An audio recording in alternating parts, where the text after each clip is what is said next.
Tonight is a victory for courageous conservatives across Iowa and all across this great nation. Tonight on UATV News, the results from Iowa are in. Find out how the luck of a coin toss might decide the Democratic nominee. The Zika virus is spreading across Latin America, and one country has declared a sanitary emergency.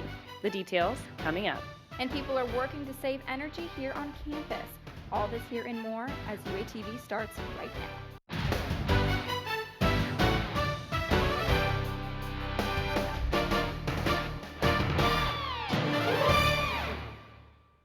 Thank you for joining us this Tuesday evening. I'm Callie Barkwill. And I'm Mary Kay Carson. The first test of the 2016 presidential campaign is over, and the Republicans have their first winner. Iowa voters give Ted Cruz a clear victory in last night's caucuses. The Texas senator got 28% of the vote. Tonight is a victory for courageous conservatives across Iowa and all across this great nation. Republican candidate Donald Trump earned 24%, and Florida Senator Marco Rubio made a strong showing in third place, giving his campaign a shot of momentum. Meanwhile, on the Democrat side, the vote came in much like the previous polls, a dead heat. Until the early morning hours, the race between Hillary Clinton and Bernie Sanders was just too close to call. Even Hillary Clinton received an extra Iowa delegate thanks to a coin toss. And here tonight, breathing a big sigh of relief. Thank you, Iowa. For folks who did not think Bernie Sanders could win, that we could compete against Hillary Clinton, I hope that that thought is now gone. According to the rules for Democratic precincts, ties between two or more candidates can be broken by a coin toss. The Des Moines Register reported at least 2 instances of decisions by a coin toss, all breaking for Clinton. And while some candidates are still in the running, it's the end of the road for at least 2 candidates. Democrat Martin O'Malley is calling it quits after getting just 1% of the vote. On the Republican side, Mike Huckabee bowed out with humor. Obviously, the voters are sick of me, and I need to acknowledge that. Huckabee is a former Arkansas governor. The Republican frontrunner Donald Trump is coming to Arkansas. Trump will speak at Broughton Coliseum in Little Rock tomorrow. Doors are open at 3, and the event will start at 5 in the afternoon. UATV will be live from the event tomorrow. Follow our coverage online, on social media, and don't forget to tune in at 7. President Obama announced today a new budget to fight drug abuse in the U.S. According to the CDC, almost 29,000 deaths were caused by prescription drug abuse and heroin in 2014. The new funding costs over $1 billion. Most of the money would go to the states to increase access to treatment, with $50 million going to the National Health Service Corps. For more information, you can go to our website at uatvonline.net. Well, it was another warm day here in Fayetteville, but a bit windier than most. Let's send it over to Cody Johnson and check in on those temperatures. Good evening, everyone. Thanks, Callie. All right, so as you know, today was a beautiful gusty day, a little bit sunny. On the warm side, too, those temperatures are going to carry over in tonight. So right now you're experiencing temperatures of around 49 degrees. It's going to feel about 43, but for all you stargazers, be sure to get outside and enjoy the beautiful weather. Take a book, read, and relax. It's going to be a beautiful night. Back to you. A PhD student at the U of A is looking for ways to conserve energy through international cooperations. For more, we go to Pheben Gebrihuett. Thanks, Callie. I got to speak with Gregory Fercario, who is a PhD student, and he says he plans on conserving electricity by converting heat into energy. About 60% of the world's energy is wasted and is spread into the air. There are currently products out there that are too expensive, but he plans on making it cheaper. Materials that have very exotic optical properties that you can't just go outside and find. You can find a piece of like a silicon chip that your computer's built on. Silica is everywhere throughout the world. That's a naturally occurring material. Unfortunately, the University of Arkansas only has the software, but that's because Switzerland has more of the materials. Gregory Fercario plans to go to Switzerland in April, where he plans to collaborate with a group of students who are also PhD candidates. Reporting for UATV, I'm Pheben Gebrihuett. Gregory Fercario is still in the preliminary stages of his research and plans to use this alternative way in the next 20 to 30 years. The University of Arkansas Chancellor will have help transitioning into his new role over the next semester. A group of 9 faculty, staff, and students will meet monthly for 6 months. Chancellor Steinmetz says, quote, "We invite members of the campus community to share their thoughts through a member of the transition team if they wish. The goal of the committee is to give Chancellor Joseph Steinmetz more insight about the university and the campus environment." Razorback Pride runs deep in the state of Arkansas, but especially here on campus. Students have the opportunity to create artwork expressing their love for the university and Fayetteville. UATV's Hannah Bortnick has more. I'm outside the Ann Cottrell Art Gallery in the Union, where earlier today I saw students' artwork showing how proud they are to be part of the Razorback family. This project is being put on by university programs. Students feel pride and love for the university, especially when they're calling the hogs with classmates. Pride comes with being a Razorback. Welcome Back, Express Your Razorback Pride in Ann Cottrell Art Gallery allows students to draw their feelings about the U of A. This project is the brainchild of Corey McCluskey, the Ann Cottrell Art Gallery coordinator. I'm actually from Memphis, Tennessee, and a few years ago I walked into an art exhibit and they had a long piece of paper that said, "Why do you love Memphis?" and people drew the Memphis Bridge, animals from the Memphis Zoo, stuff like that, and I thought, hey, we could do this here because we have a lot of symbols around campus. When students come in here, they're encouraged to express what's special to them about this place, the campus, and Fayetteville. It could be restaurants like Hammondtree's, KXUA Student Radio, historic Old Main, or the beautiful scenery of life on the hill. I really love the hills, of course. The first time I visited Fayetteville, and then all of a sudden, the hills come out and it was breathtaking. The main goal of Welcome Back, Express Your Razorback Pride is to get students involved on campus and bring them together to share the things that they love about being a Razorback. McCluskey said it's nice to see the appreciation for this project, especially since someone drew UP for university programs as a thing that they love about this university. For UATV, I'm Hannah Bortnick. The Welcome Back, Express Your Razorback Pride project in the Ann Cottrell Art Gallery is open to the public from 10 to 6, Monday through Friday. The project goes on until February 12th. Only one spreading the Zika virus. And if you believe groundhogs can predict the weather, get ready to grab your flip-flops, t-shirts, and shorts. An early spring is on the way. How did I get here?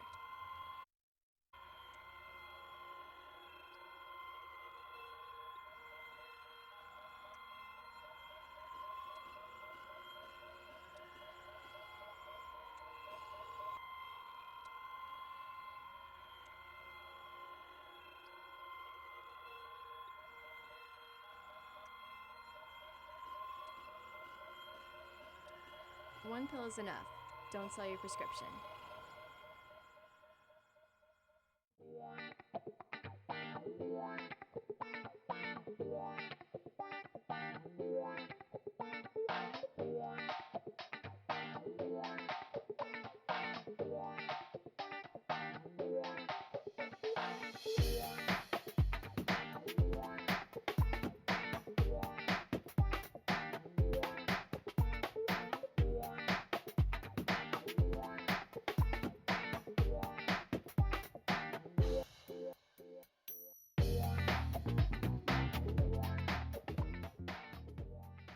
Here in Northwest Arkansas, we have so many people who are in such dire need for food.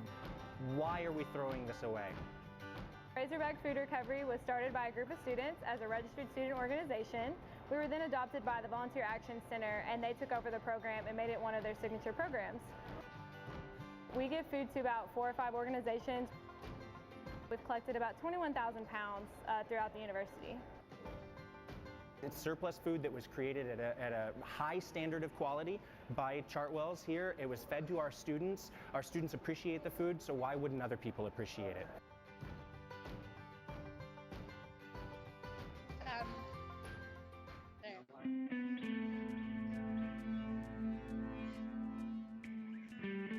Like that.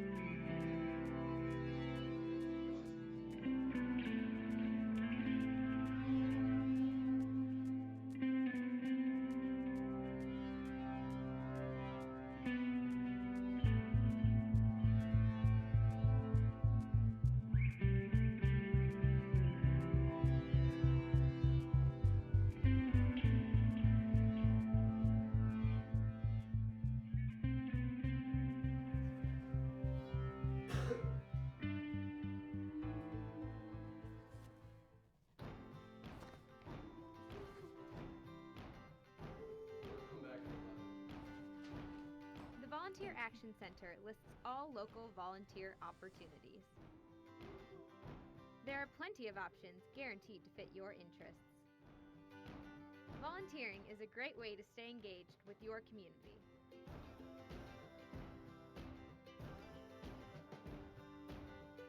The Volunteer Action Center. Your volunteer journey starts here.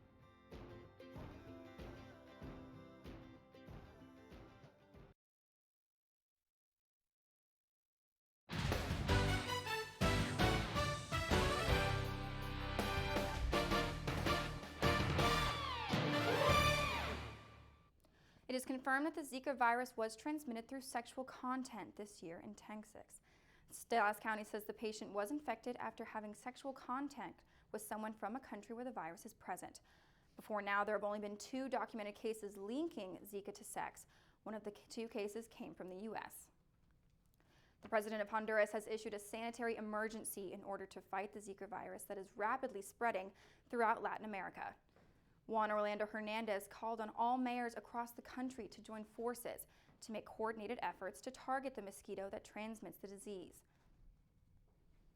The Zika virus was first discovered almost 70 years ago in Uganda. The Zika forest gave the virus its name back in 1947 when scientists discovered the Zika virus was by accident while studying yellow fever. They've discovered around 70 types of mosquitoes, some carrying deadly viruses. But at the time, Zika infected mostly monkeys, and human symptoms were mild. Bill Cosby arrived at a Pennsylvania courtroom today, dressed in a tan suit and surrounded by men helping him walk. He's charged with aggravated indecent assault against Andrea Constan. Constan says Cosby drugged and raped her in his Pennsylvania home in 2004. Cosby's attorney wants the judge to dismiss a criminal charge based on an agreement Cosby says he made a decade ago with the former district attorney. The top U.S. commander in the fight against ISIS has slammed the idea of attacking the terror group with massive, imprecise bombing. Army Lieutenant General Sean McFarland directs the coalition fighting ISIS in Iraq and Syria. He provided the most detailed military criticism to the date about the concept and detailed why it's militarily unacceptable. Indiscriminate bombing, where we don't care if we're killing innocents or combatants, is just inconsistent with our values. The notion of defeating ISIS by carpet bombing in Iraq and Syria has been brought up several times during the Republican presidential debate. Punxsutawney Phil made his prediction Tuesday morning after the groundhog emerged from a mock tree stump in western Pennsylvania. His handlers told a crowd of thousands that there will be early spring-like weather this year and were greeted with cheers. There is no shadow to be cast, and early spring is my forecast! The National Oceanic and Atmospheric Administration pegs Phil's accuracy at about 45%. Should Phil's prediction have you packing up your winter clothes? There's a chance. After the break, we'll have a look at your weather. How did I get here?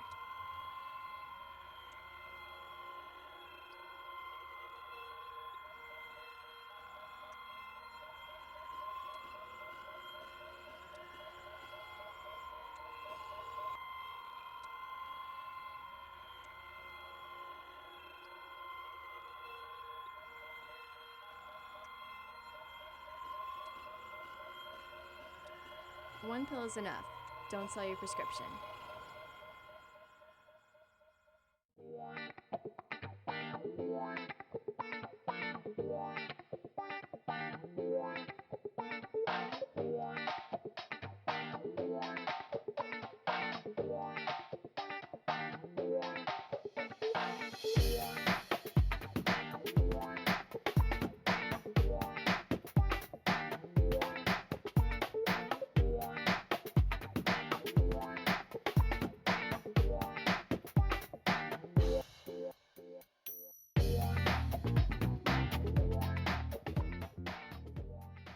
Here in Northwest Arkansas, we have so many people who are in such dire need for food. Why are we throwing this away? Razorback Food Recovery was started by a group of students as a registered student organization. We were then adopted by the Volunteer Action Center, and they took over the program and made it one of their signature programs.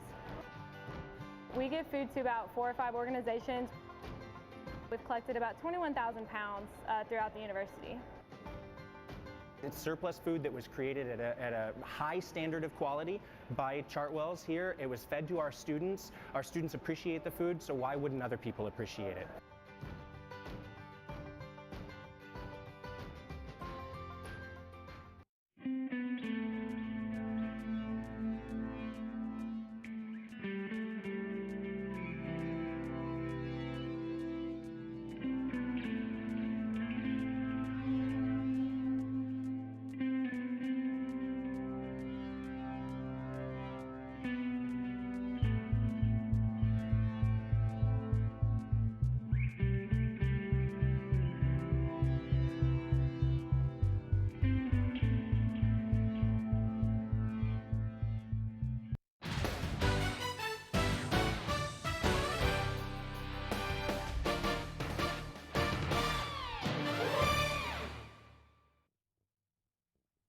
Thanks for joining us for the weather today. So, we're going to start off by taking a look at the fronts that are going to be passing across the country in this coming week. See, over here on the west coast, we're going to get a couple high pressure storms and systems coming in. They're going to push through the south, come over through the southeast, and these are going to be the fronts that we're experiencing right now, the very gusty and cold winds. As you can see, it's going to foment up here in some snow in the northeastern and northern regions, and all this is going to carry over through to the east coast and off. All those snowstorms that you've been hearing about through all the football games and all the political rallies, this is where it's all coming from. And so as we progress through the week, we're going to see some more snow coming into the northeast. This is a good overview of the clouds and the reason that we are experiencing such high gusts of wind throughout the day. As you can see, it's going to clearly rotate in and go eastern towards the Atlantic Ocean, and that's going to pass through very quickly. These is going to be, so today, all the gusts that you were experiencing, ranging from 10 to 20 miles per hour depending on where you were on campus, this is going to be the front that I was just talking about earlier, and as you can see, it's just going to continue to rotate in and out. These gusts should go away within the next day or two. They're going to carry on throughout the night, and it's going to bring some colder temperatures over through the next week. Right now, we're going to be experiencing around high 40s, low 50s throughout the rest of the evening, and it's going to drop down to the lower 40s like I mentioned earlier. This cold front is just going to continue to push, and push. Lower temperatures in the southern Arkansas border, and lower temperatures in the snowstorms that we're going to experience throughout the next coming weeks. Taking a look forward, we're going to start off with Wednesday. So tomorrow you're going to experience a high of 41. Your low is going to be right at 22. You're going to experience a little bit of clouds in the sun. Should be a fairly sunny day. And like I said, those wind gusts that we saw today, they're all going to die down slowly as we progress through the afternoon, carrying us on into Thursday. Your low is going to be around 28, and your high is going to be about 48. It's going to be mostly sunny, beautiful day. So if you do want to get outside, I recommend Thursday, because as we go into Friday, those clouds are going to come back out. Going to blot away the sun, but the temperature is going to raise up a little bit. High 58 for that, a low of 30, carrying us over on into the weekend. Saturday, we should be experiencing moderate 50-degree temperatures, and it's going to continue this trend of very casually dropping to cold temperatures at night, rising back up to mid-50s during the day. Like I said, the clouds are going to be ever-present throughout Saturday and Sunday. However, Sunday, we have a slight better chance of seeing the sun. So, for all you park goers, this weekend is going to be a good day for you. 22 years old and a CEO. That's the reality for one graduate of the Walton College of Business. Omar Kassahun founded his company Conquesos, a fusion taco restaurant that caters to the creative. Amanda Simmons is live with more on the story. Thanks, Callie. That's right. I'm here at Conquesos on Martin Luther King Boulevard. Omar Kassahun hopes this is the first of many, many more. The company opened officially on January 8th, but getting to this point has taken a lot of work. Let's have a look. Starting a business is not easily done. A simple Google search for the path to success yields images like these. Warnings for a rough road ahead. Almost 2 years ago, as a student at the University of Arkansas, 20-year-old Omar Kasem was undeterred. One phrase I always told myself was impossible, possible, probable. So a task that seems impossible, if you tackle it, soon enough, it's going to start seeming possible. And then if you keep on pursuing it, I guarantee you it'll become probable. And as long as you work hard and you're diligent about your work, it'll happen. It started with an assignment. Instead of writing a thesis his last year, Omar decided to create a business plan. Jeff Amarine was Omar's faculty advisor and is also a founding principal of Startup Junkies, a consulting agency that aims to get small business ideas on the map. Our job, if we do anything at all, either through the programs at the Walton College or what we do in Startup Junkie, is to convince people that they've got the right stuff to go do it, and we're here to help. Even though Conquestas is up and running, there were times when that didn't seem likely. People always thought I was crazy. There were nights that, I was posting on social media, promoting our restaurant, when in reality we didn't have any sort of investment secured yet. But, we're here now, and it's a great feeling. The lesson that can be learned from Omar is, first of all, you're never too young to actually pursue your dreams. The only constraints you really face are the ones you put on yourselves, and he is the epitome of that. And the other thing is just to never give up. And judging by Omar's motto, giving up is something he says he'll never do. Conquestas has 10 different fusion tacos with styles from all over the world. And when asked to choose his favorite one, Omar said that would be like a parent trying to decide between their children. Back to you guys. Conquestas is open every morning at 9 and closes at midnight, Sunday through Wednesday. On Thursday through Saturday, it's open till 3 in the morning. A retired police officer and his canine partner will get a happy ending in Marietta, Ohio.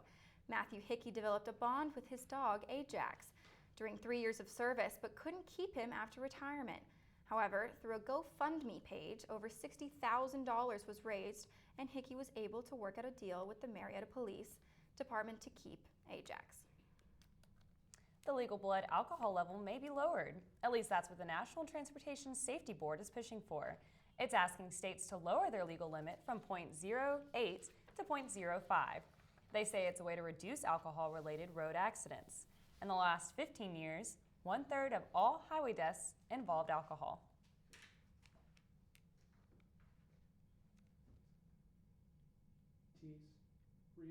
Coming up next, we'll take a look at National Signing Day. But now we have a sports trivia question. Which schools did Cam Newton attend before entering the 2011 NFL Draft? We'll have the answer after the break. How did I get here?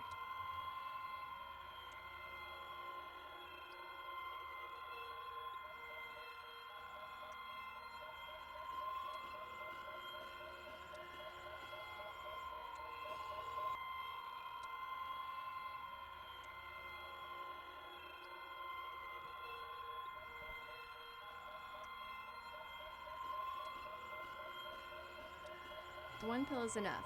Don't sell your prescription.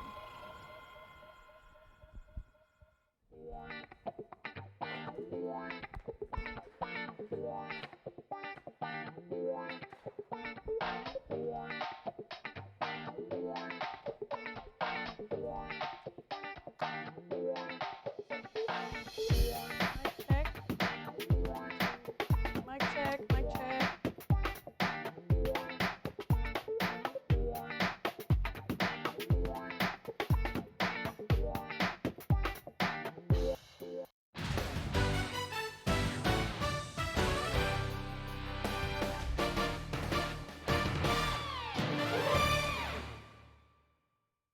Tomorrow is National Signing Day, and Brett Bielema has been traveling far and wide to recruit the best. From California to New York and from Iowa to South Florida, Bielema has flown almost 20,000 miles over the past 2 months to bring top-notch prospects to the Hill. Despite this whirlwind journey, the Razorbacks' top signee hails from the natural state. Hope, Arkansas's own McTelvin Agim comes to the U of A as the first ESPN 5-star recruit in Razorback history. The defensive end signed with the Hogs back in September and is enrolled as a full-time student for the spring semester. The 6'3", 270-pounder was number 11 on ESPN's top 300 recruits in the class of 2016 when he signed his letter of intent back in September. All of the new recruits signing with Arkansas tomorrow are going to have a new renovated stadium to play in for the beginning of their college football careers. Razorback Athletics is seeking approval from the Board of Trustees for a $160 million renovation to Razorback Stadium. The catch? The cost of admission is increasing an average of $200 per ticket. So with the prices getting jacked up, what does that mean for you, the fan? What are you going to see next year when you pay all this money?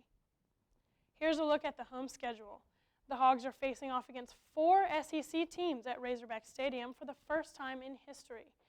Alabama, Ole Miss, Florida, and LSU will all travel to Fayetteville to face off against Arkansas on its home turf. Meanwhile, the men's basketball team will be playing in Gainesville tomorrow to take on the Florida Gators. This season, the men's team has a record of 11-10 and 4-4 in the SEC.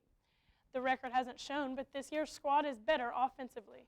The Razorbacks are averaging more than 81 points per game compared to last year, only averaging 77 per contest. After losing Bobby Portis and Michael Qualls, the team hasn't lost its stride.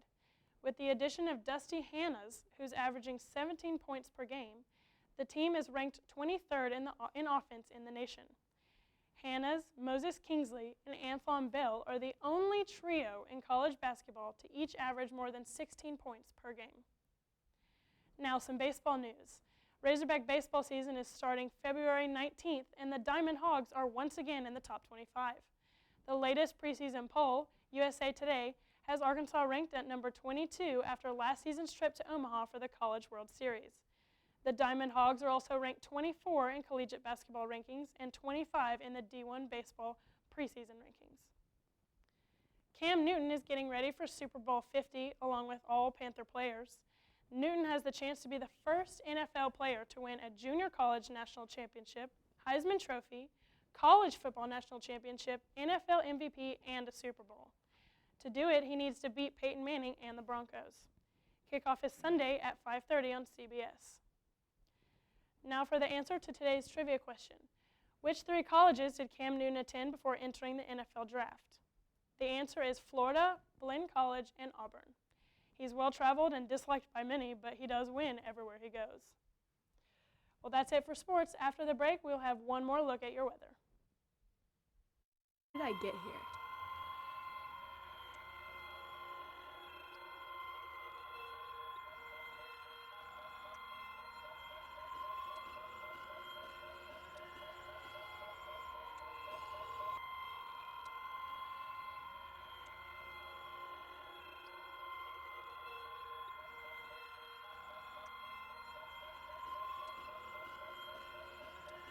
One pill is enough. Don't sell your prescription.